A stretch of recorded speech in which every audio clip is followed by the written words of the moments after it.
In conversation with Kalsum A. Choudhry. Since childhood, Kalsum A. Choudhry has been passionate about architectural designing. He designed her own house with collaboration of architects and builders. She also enjoys crafting meaningful stories and painting wall murals. Although encouraged by loved ones to pursue writing professionally, her heart was set on completing a degree in architectural design. As a busy mother of four, writing was often at the bottom of her to-do list. The sudden passing of her son, who always encouraged her to write stories for young kids, was a wake-up call for Kalsum. She never imagined that she would be writing in memory of her late son, let alone fulfilling his wish. She hopes that her inspiring, uplifting, and encouraging words will become a light in the dark for someone. Kasum enjoys endless intellectual conversation with her siblings, kids, parents, and friends. A South Asian Pakistani descendant, she has been living in the Midwest region of the United States for 32 years. Strongly respecting and loving an ethnic root and religion, occasionally wearing her cultural dresses. And on today's episode of Auto Interview, it's my utmost pleasure, joy, and excitement to have for the show today, Kasum A. Chandri. How are you doing, Kasum? Good morning. Thank you for having me here, Peter, and very nice introduction. Thank you so much. I'm doing okay and hope you are doing well. It's my pleasure, really. I'm so excited to have you and to say it's morning in your world, it's evening here, time travel, but excited Yeah, it, we are here to yeah. talk about your book. Thank you so much for coming on. It's an honor to be here. Thank you so much for having me at your interview link. Yeah, my pleasure as well. So, Kasim, I must first say that I was impressed when I read through the description page of your book, 18 Stories, Hope, Joy, and Endless Faith on Amazon. And I would like you to tell us how the book came about. What led you to write this book? Peter, the book has moral quotes, and it starts with a story around that moral quote, and that it ends with some verses from my holy book by telling you just plain signal that we receive in our mind, that in order to understand the moral quotes, the messages in the story, we Mm, need to open our book of faith. So that is the book is about, and for the young children to understand the true meanings, I encourage them to open their book of faith, whichever religion or background they come from. And inspiration was um, sudden passing of my son was leaving me wondering how much time we have left on earth. mm, We think about so many things we are going to do later, next year, or about in 2 years, but there is not enough time that we are sure that we have for tomorrow or day after tomorrow. wow. And that was my motivation. And the I would just say it was more kind of realization that we are just leaving the things behind by or putting them aside by telling ourselves that we are gonna be doing in future, and on top of that, we are so sure that it would be the best time for us. But in the other side, we are not sure that we would have tomorrows with us or not, Oh, wow. even though in our mind we know with the consciousness that we are just not gonna probably live tomorrow, but still we go on with the hope to having another day. That was the real thought process behind the writing. And Mm, the other thing was that my son always wanted me to write instead of focusing on the architectural jobs.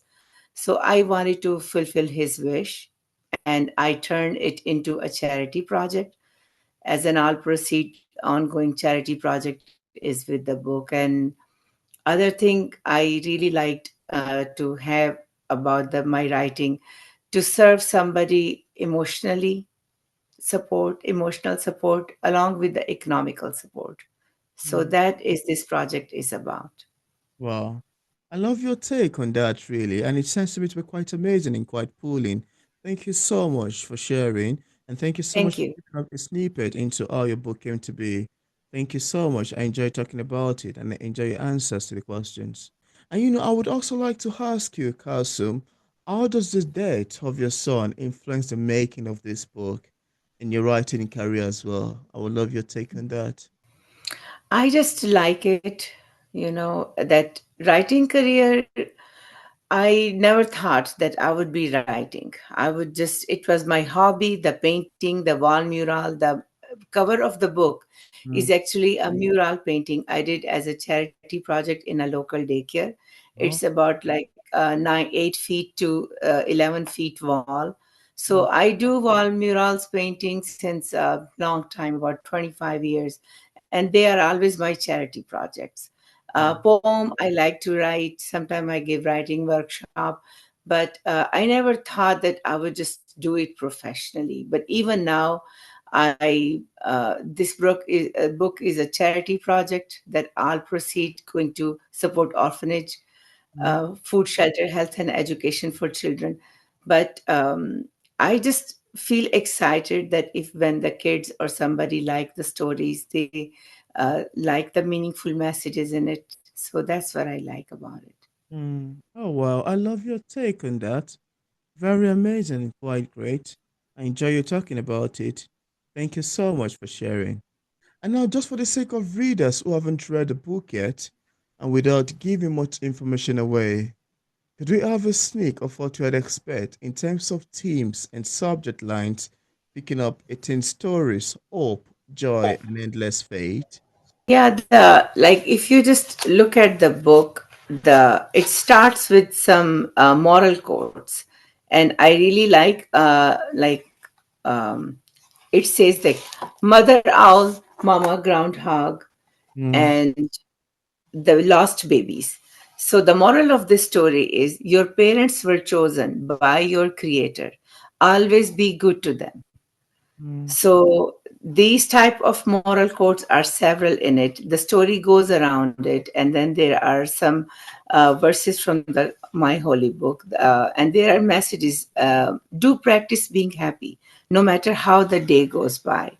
And there are other moral quotes about the stories are be good to your pets.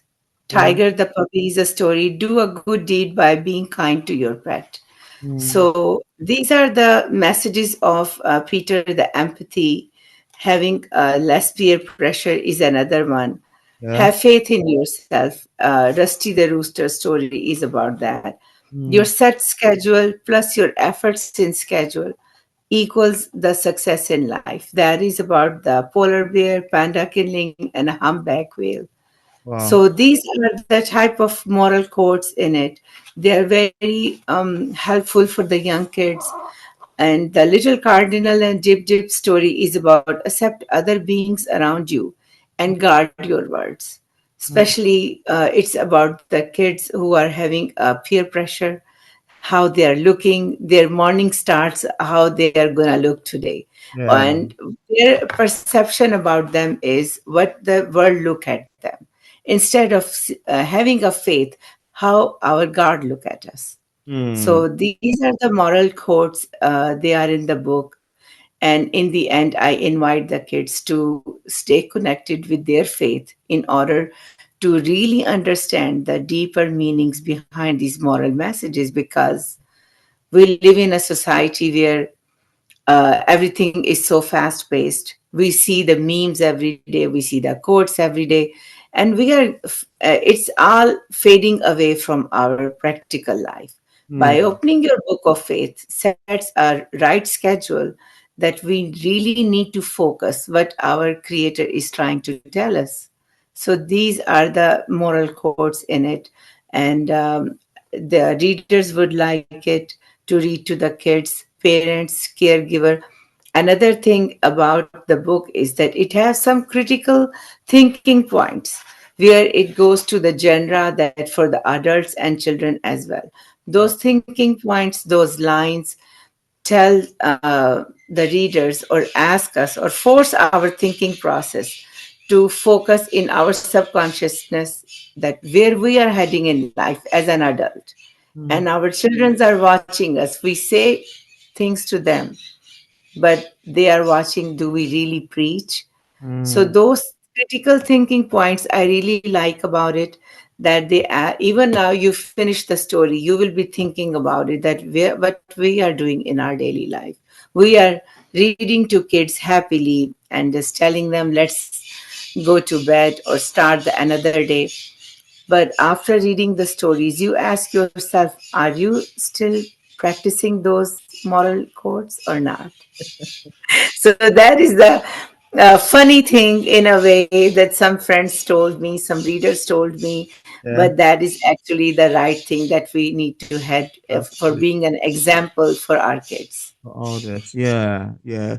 And I like the fact that your book, expound on these themes and subject lines, the moral codes, because I think we're living in a world whereby kids needs to be aware of the right and the wrong. And the best way, the way to captivate all these issues of vices, societal issue, the craziness in the world today, is to preach morals to kids while they are young, to catch them while they are young, to let them know the difference between good and bad while they are young.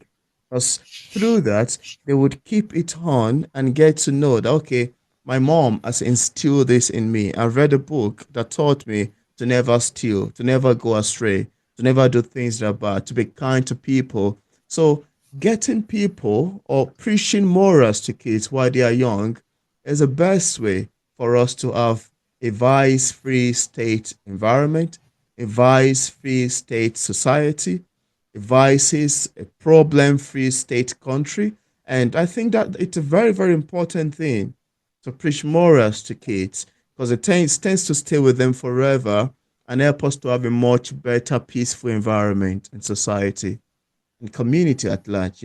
Yeah, thank you so much. That was that my messages behind the stories, that Yeah. we say these moral codes, but the everlasting impact in their subconsciousness is when they connect to their faith from a very young age. Yeah, As a absolutely. parent, we might not be there for them tomorrow, but their creator is instilling the feeling of love, that you are loved by your creator, no matter what the world is saying.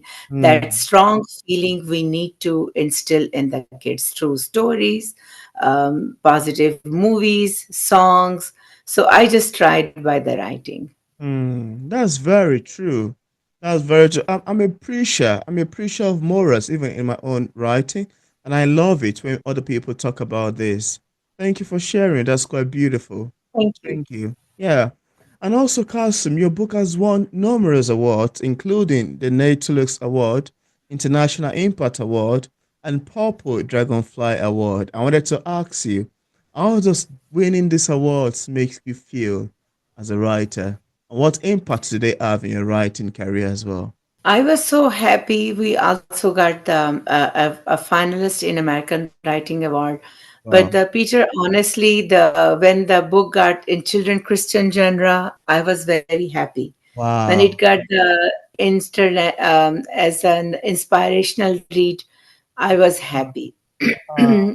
And but the most it was bringing out in me the happiness. A kid in me was very happy because when I wrote it, I just was, it's an all proceed charity project. We started from the cemetery extension Wow. charity. It was in my mind, I was not satisfied, I would just say. Maybe a eighth grader in me was still looking for an award or some recognition. So when I Mm, got the Children Christa award, the certificate in that genre, it really pleased my heart and my soul, I would just say. So, but also that people look at it in a way, I noticed that it's an award winning book. Affiliation of awards with any book is good for the writer, yeah. good for the book promotion. Yeah. But me as a person, I was happy and I was wondering that my son was right, that I should take it Right. serious and at least publish one story at a time, a cartoon or something Oh, that I wow. can make, but I never paid attention. So I'm sure wherever he is, he knows that what's going on, and I'm happy. Interesting. I love your take on that. That's quite beautiful. Thank you for sharing. And that's a very great news you've got in there. Thank you. Quite commendable and quite joyful. You see why I'm Thank you. blushing and smiling while you keep saying it. Thank you. And also, Castle, you are also a thoughtful advocate and speaker who helps women and mothers see life after any loss, to live and experience joy and hope again. How exactly do you achieve this, and how has it influenced your writing too? I'm curious. In the writing, I just say that you talk about the fear, the loss, how to move on. Mm, But in order to move on with your life, you need to understand where we are standing in life. So yeah, that is the message that I talk with somebody who is grieving in that process, because in order to really move on, Peter, we need to realize the reality of life. yeah, In order to understand the death, we need to understand the life. yeah, Those are my lines that I really instill in my writing too. Sometimes I write the poem that I just recently wrote, A Guiding Light. mm, That is a poem at the staying at the West Side, New York, and looking at the Manhattan. mm, So when you look at the life through the eyes who lost something, you really understand mm, what really is the messages behind the untold stories of mm, the people who lost. They are grieving, and then at the same time we feel, but I feel that we are better than so many people, and bring more state of gratitude in my daily life. mm. That's how I like listening to other people, what they are going through, because in a way it helps me. Wow, this is quite amazing. And I like the fact that you work in this category because I actually think people need it. People need, especially mothers or people who have been through loss in one way or the other, they need that words Yeah. of hope. They need someone to encourage them. And to do this, they need someone to encourage them. And sometimes people who have been through similar experience are the best encouragers. They're the best that knows what to say and what not to say to grieving people. And thank you so much. that that I really, because sometimes your words leave a deep wounds into someone's heart that Really. we are not thinking about it. But that's also, that is one of my story, is that guard your words. Learning the Yeah. survival skills are Mm, very essential. It's not the survival skills that how to navigate your life, but there are so many things. Even you are a CEO of some organization, even you are a multimillionaire, no matter which Mark. stage you are in life, how many degrees or from prestigious institutes you got, if Mm, you don't know how to connect and watch your words when you are dealing with the people, mm. nothing is serving any purpose in your life. Oh, wow. These words are quite, I love your answers to these questions. They are so much life oriented. They are so full of reality and truths. And I love the fact that you mentioned this. No matter who you are, you need to guide your words and know what to say to people and what not to say. That's quite amazing, really. And thank you so much for sharing. Thank you so much, Peter. And unfortunately, we are not being taught those skills in the universities or in the Honestly, schools. at all. So this book is an effort that would just bring the kids to their senses, to make them understand how the life is truly, what are the essential skills they need to learn. Because in our time, we have a grandma, uncle, grandma, I mean, a grandpa or somebody was Yeah, there, or we used to go visit each other's home. Somebody used to tell us something. Our teachers would stop us that, hey, you are not doing this in a right way. yeah. But now in this world and society and nowadays, Even teachers are scared of the kids. Sometimes they need to know what they are saying, Mm. but they are not. And in a way, it's good because it is essential for the safety of the kids. Yeah. But at the same time, we are living individual lives now. Mm. We are not living in a collaborative society. In the household, we are separated Mm. by our lifestyle. So the kids don't have access to wisdom these days. They have more access towards grades, towards being successful on a grade level and going to a prestigious schools. Mm. So that was my mindset behind that. Write something, and that would be beneficial for the kids. But that's how, Peter, I always craft my stories. When I used to talk to my kids, that's natural way of me talking to them and bringing some moral quotes from, sometimes from Abraham Lincoln, Martin Luther. I'm just forgetting. I think I'm getting old. What is the name of that person? But they were the American activist that the kids really, when my kids were young, they were very excited to know how those people deal with that. Sometime I will just bring another quotes from the international level, from the leaders, that they were very inspiring for the young kids. Mm. Oh, So wow. because always telling them that the holy book says that, and then these are the things, the kids sometimes they kind of not taking that serious. Mm. Talking about the leaders that they look up to, some NFL players, some movie stars. Sometime they could be the politicians that the kids like to listen. They Mm. look up to them. So Yeah. along the my being as a mother, I learned that the kids look more outward besides the religion. Mm. So bringing the Wow. moral codes from the religion book is always not being helpful. So then I start looking at the politics and about the history, and about the NFL players, their favorite movie stars, the Mm. sports celebrities, that they were more actively listening.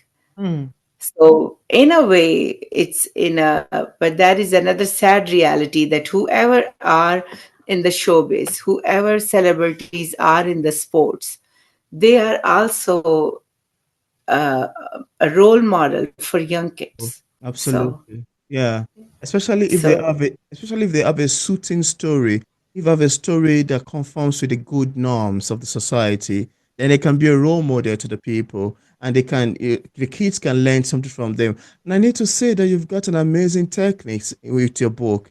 You've got a lovely techniques with your book in terms of different ways to captivate kids' hearts in a positive manner and leave them with a landmark of living a right life, of living in a moral standard. And I need to say it is gently ethical. I love your speech, the way you keep, answering the question from one point to another. Every lines and every word you've said are gently ethical in nature. Thank you so much for writing an impressive thank, book as this. Thank you. thank you for having me here, Peter. Yeah, and you also emphasize the importance of prayer in your book and how necessary they are. Would you like to tell us about that as well? Yeah, the importance of prayer is emphasized throughout the book. Peter, the importance of prayer, saying is very easy. That I tell you that you should pray, you should pray, and as a Muslim, we pray 5 times from the Wow. morning till evening. Yeah. But in a way, we are just on an autopilot. That we have to pray, we have to recite the duas, the prayers, and we Mm, teach the kids that ask God, but if you think about it, are we really praying? We really have beliefs? I mm, don't think so, because after we grow up to after age 9, 10 year old, we look at the outer resources. We mm, look at the outer world to fulfill our needs.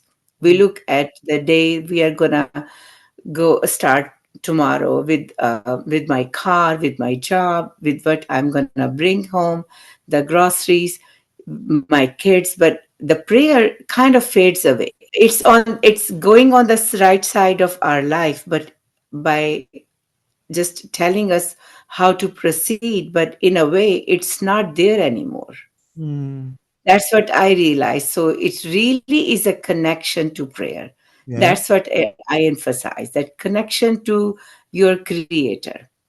If Wow. you have a good connection, then your prayer would have power. Otherwise, it's just the words that we are Wow. filling, the obligatory words, that we are going to mosque, we go to church, we go to synagogue, or whatever background we come from. We are just serving it as a duty. But the true essence of prayer, we Yeah. don't have that in our life. Yeah. The belief on our creator, our belief, the power we hold in ourselves.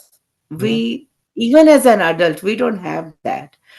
It's the connection fades away. Our parents try to build from the young age, Yeah. but as we start the teenage, we look at the outer resources. We don't look at ourselves, how our creator wants to see us. We look at the world, how the world wants to see us, and we try all our life to fulfill the needs of the others around us, how they want to see us, how they perceive our message. So, in that process, we lose the connection with our Creator and eventually lose the essence of prayer.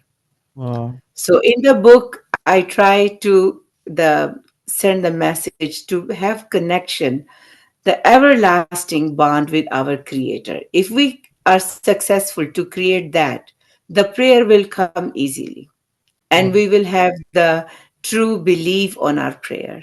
You understand what I'm saying? I don't know. Yeah. I was able to cross my point, but that's what is that. Every religion, everybody do that. Even the atheist, they believe Yeah. some kind of power that they hold within, Yeah. with the universe. They are connected. The law of attraction. There are now so Yeah. many books on the metaphysics. Connection with the Creator Yeah. is what creates the power in our prayer. Yeah. Very true. Very, very true. I mean, prayer, it's so powerful. It's a necessity. And despite a difference in religion, it's something that's quite important for everybody as humans. Thank you so much for sharing. Quite exciting. And before we wrap up today, I'd like to ask you, apart from 18 stories, Hope, Joy, and Endless Fate, do you have any other works you've authored or say currently working on? Also, where can interested readers get a copy of your book? Yeah, Peter, I just wrote 32 stories. Wow. I crafted around the meaningful quotes I used to usually say to my kids, but I Wow. publish only 18. The 19th one is from my son, that when he was young, he in second grade he wrote that. It's published in the book. Mm. I work on my poetry. Sometimes I write the poems. That I just recently wrote one. Wow. The guiding light is the heading of that poem. Other than that, I would be working on my murals, the writing workshop that I use for charity projects. Oh, Um, and I am definitely going to work on some more writings. So let's see. that's And great. the book you can get from my website. That 18 Stories, Hope, and Endless Faith is at Amazon. It's on Barnes and Noble. Ingram has it. But on my website, we have it on the signed copies. The readers can get on a more discount price. We Yeah. just launched until the April. From it started from Christmas, so all the religions, the Holi is there, Hanukkah, and then Eid is coming, Ramadan is coming.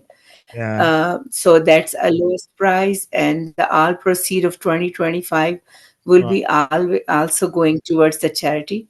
Interesting. And the signed copies they can get from my website. Interesting. But Amazon globally, it's available every part of the world, I think. That's amazing, really. And I left a link in the description part of this interview where interested viewers can get a copy of Kalsum A. Choudhry's books directly on Amazon, Barnes& and Nobles, on our website, and also on other platform. I also left link to our social media pages for possible followings. So thank you so much, Kalsum, for accepting the invitation to be featured on P English Literature. I must say this is more than awesome, but exciting, very great and lovely having this conversation with you around your books. Thank you so much for coming on. Thank you so much, Peter, for having me here. Thank you. Yeah, It's it's an honor as to well. speak, and thank you so much. Yeah, the pleasure is mine.